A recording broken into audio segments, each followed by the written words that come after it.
मागील काही दिवसांपासून जालना जिल्ह्यात आणि संपूर्ण राज्यभरात किशोरवयीन मुलं-मुली पळवणारी टोळी सक्रिय असल्याचं पाहायला मिळते।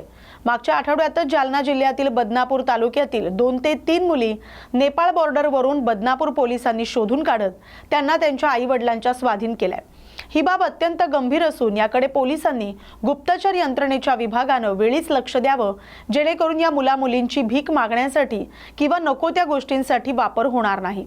या सर्व बाबींचं गांभीर्यानं गुप्तचर यंत्रणेने तपास करावा अशी मागणी वंचित बहुजन आघाडीचे युवा जिल्हाध्यक्ष विजय लहाने यांनी जालना इथं केली आहे। भाऊ, काय सांगाल, जालना जिल्ह्यासह राज्यभरात काही किशोरवयीन मुली हरवण्याच्या प्रकरणात वाढ झालेली आहे, काय वाटतं या प्रकरणासंदर्भात? ह्या महाराष्ट्र राज्यामध्ये खूप मोठ्या प्रमाणात ह्या ठिकाणावर असं दिसून येते आणि अशी माहिती मिळते। आता आमच्या जालना जिल्ह्यामधून सुद्धा आपल्या जालना जिल्ह्यामधून बदनापूर तालुक्यामधून सुद्धा 3 मुली या ठिकाणावर किडनॅप झाल्या होत्या आणि त्या मुली मला वाटतं गुजरात राज्याच्या बॉर्डरवरून त्याला वापस आणण्याचं काम केलेलं आहे आणि हे खूप मोठी घटना आहे। आणि अशा घटनेवर जर गृहमंत्री त्याला जे गुप्त हेड असते त्या गुप्त हेडच्या लोकांनी सुद्धा याच्यावर बारकाईने लक्ष करून याची तपास करायला पाहिजे। आणि या जालन्यामधून जर मुली गेल्या असतील आणि आता परत या ठिकाणावर भीतीचं वातावरण ग्रामीण भागामध्ये शहरी भागामध्ये निर्माण झालेलं आहे। लेकरं शाळेत पाठवायला सुद्धा पालक घाबरत आहेत आणि पोलीस प्रशासक इथला गृहमंत्री जे असेल या गृहमंत्र्याला सुद्धा आम्ही या ठिकाणावर वंचित बहुजन आघाडीच्या वतीने आवाहन करतो की तुम्ही ताबडतोब जे बी गुप्त हेड लोक असतील त्याच्यावर तुम्ही लक्ष घालावा आणि त्याच्यावर आळा घालायला पाहिजे। त्याच्यात तुम्ही चौकशी करायला पाहिजे, माहिती घ्यायला पाहिजे की नेमकं काय चाललेलं आहे आणि ह्या कोणत्या ज्या मोठ्या मोठ्या टोळ्या या शहरामध्ये घुसू राहिल्यात, राज्यामध्ये मुंबईमध्ये मोठ्या प्रमाणात चालू आहे आणि याच्यावर कोणीही बोलायला तयार नाही। इकडून तिकडून वंचित बहुजन आघाडी अशा प्रश्न घेऊन रस्त्यावर उतरते। तर कालच आमचं मुंबईमध्ये एक आंदोलन झालं आणि आंदोलन ते दाबण्याचा इथला प्रशासकाने त्या ठिकाणावर कोशिश केली ते आंदोलन हाणून पाडण्याचा, त्याचा सुद्धा आम्ही निषेध करतो। आम्ही दोन्ही प्रकरणामध्ये आता या ठिकाणी निवेदन आम्ही टाईप करून ठेवलेलं आहे। आम्ही गृहमंत्र्याला निवेदन पाठवत आहे, केंद्रीय गृहमंत्र्याला सुद्धा निवेदन पाठवत आहे आम्ही वंचित बहुजन आघाडीच्या वतीने। आणि उद्या आम्ही जालन्याच्या SP आणि कलेक्टरच्या मार्फत गृहमंत्री, केंद्रीय गृहमंत्री, राज्य गृहमंत्री आणि त्याच्यानंतर आयुक्त औरंगाबाद पोलीस विशेष महासंचालकाला सुद्धा आम्ही निवेदन देणार आहे की या 7ही जिल्ह्यामध्ये भीतीचं वातावरण तयार झालेलं आहे। ऊसतोड कामगार जे लोक असतील त्यांचे लेकरं सुद्धा मोठ्या ऊसाच्या थडगं चालू असतात, ते तोडीच्या कामामध्ये लोक खोपडीमध्ये लेकराला सोडून जातात, त्यांच्या सुद्धा भीतीचा एक माणूस त्यांच्यावर राखण ठेवण्याचं काम त्या ठिकाणी चालू आहे।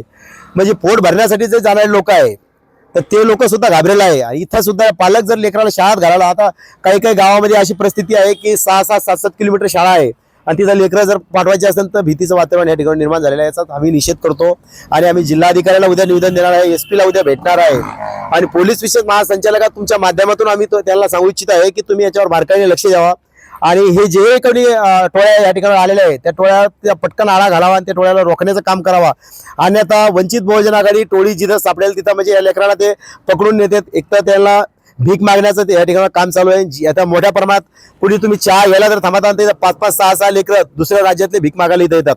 याची सुद्धा इथल्या गुप्त हेड जे आहे त्यांना तुझा चौकशी करायला पाहिजे, लेकरू आहे नेमकं कोणाचं आहे, एवढे भिकारी का आले इथं, स्टेशनला असेल, बस स्टँडला असेल, अशा मोठ्या शहराच्या भागामध्ये जर एवढे भिकारी 5-5, 6-6 लेकरे भिकारी त्याच्या मागे एक कोणीतरी असते आणि ते लेकरू आपल्याकडे पाहून पैसे मागतात आणि तिकडे जाऊन त्या माणसाकडे पाहतात, म्हणजे काहीतरी संशय येण्यासारखीच गोष्ट आहे आणि ही खूप दुर्दैवी गोष्ट आहे। याच्यावर खरोखर बारकाईने इथल्या गृहमंत्र्याच्या मार्फत इथल्या SP असेल, इथल्या PI असतील, प्रत्येक पोलीस स्टेशनचे यांनी सगळ्यांनी याच्यावर बारकाईने लक्ष घालायला पाहिजे असं वंचित बहुजन आघाडीची मागणी आहे आणि उद्या आम्ही निवेदन देणार आहे। भुसावळ जामनेर दरम्यान गारखेडा शिवारात गंगापुरी जवळ भुसावळहून जामनेरसाठी येणाऱ्या रिक्षा आणि जामनेरहून भुसावळकडे जाणाऱ्या मिक्सर ट्रकचा भीषण अपघात झालाय। ही घटना अंदाजे 7 वाजल्याच्या सुमारास घडले। रिक्षात एकूण 8 प्रवासी बसले होते, त्यापैकी 3घांचा या अपघातात मृत्यू झालाय। अन्य प्रवासी जखमी आहेत।